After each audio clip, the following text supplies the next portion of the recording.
I'm reading Audre Lorde's uses of the erotic as power, which is one of the readings from our human sexuality class here at the seminary. There are many kinds of power, used and unused, acknowledged or otherwise. The erotic is a resource within each of us that lies in a deeply female and spiritual plane, firmly rooted in the power of our unexpressed or unrecognized feeling. In order to perpetuate itself, every oppression must corrupt or distort those various sources of power within the culture of the oppressed that can provide energy for change. For women, this has meant a suppression of the erotic and as a considered source of power and information within our lives. We have been taught to suspect this resource, vilified, abused, and devalued within Western society. On one hand, the superficially erotic has been encouraged as a sign of female inferiority. On the other hand, women have been made to suffer and to feel both contemptible and suspect by virtue of its existence. It is a short step from there to the false belief that only by the suppression of the erotic within our lives and consciousness can women be truly strong. But that strength is illusory, for it is fashioned within the context of male models of power.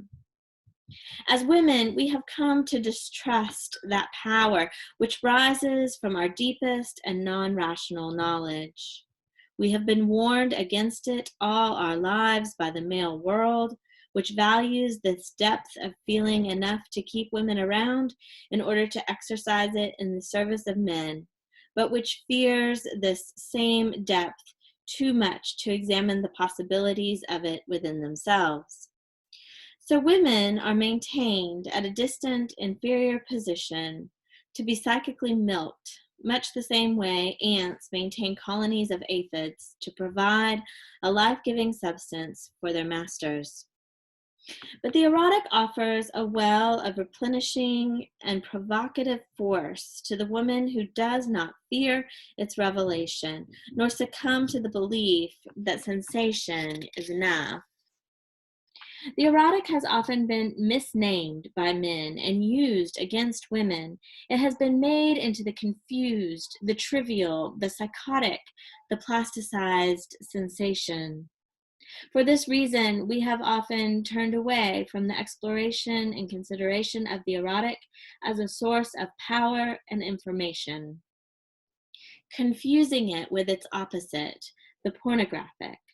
But pornography is a direct denial of the power of the erotic, for it represents the suppression of true feeling. Pornography emphasizes sensation without feeling. The erotic is a measure between the beginnings of our sense of self and the chaos of our strongest feelings. It is an internal sense of satisfaction to which, once we have experienced it, we know we can aspire. For once having experienced the fullness of this depth of feeling and recognizing its power in honor and self-respect, we can require no less of ourselves. This internal requirement toward excellence, which we learn from the erotic, must not be misconstrued as demanding the impossible from ourselves nor from others. Such a demand incapacitates everyone in the process, but the erotic is not a question only of what we do. It is a question of how acutely and fully we can feel in the doing.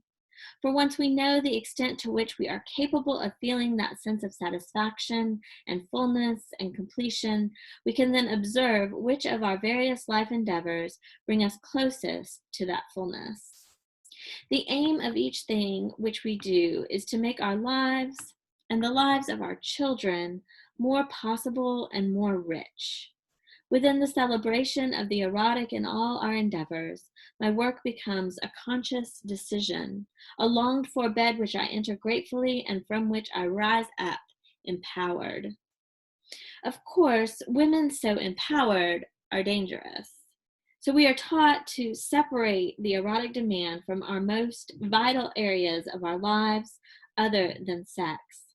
And the lack of concern for the erotic root and satisfactions of our work is felt in our disaffection from so much of what we do. For instance, how often do we truly love our work? The principal horror of any system which defines the good in terms of profit rather than in terms of human need, or which defines human need to the exclusion of the psychic and emotional components of that need, the principal horror of such a system is that it robs our work of its erotic value, its erotic power and life appeal and fulfillment. Such a system reduces work to a travesty of necessities, a duty by which we earn bread or oblivion for ourselves and those we love. But this is tantamount to blinding a painter and then telling her to improve her work and to enjoy the act of painting. It is not only next to impossible, it is also profoundly cruel. As women, we need to examine the ways in which our world can be truly different. I'm speaking here of the necessity for reassessing the very quality of all the aspects of our lives and of our work. The very word erotic comes from the Greek word eros, the personification of love in all its aspects, born of chaos and personifying creative power and harmony. When I speak of the erotic, then, I speak of it as an assertion of the life force of women, of that creative energy empowered, the knowledge and use of which we are now reclaiming in our language, our history, our dancing, our loving, our work, our lives.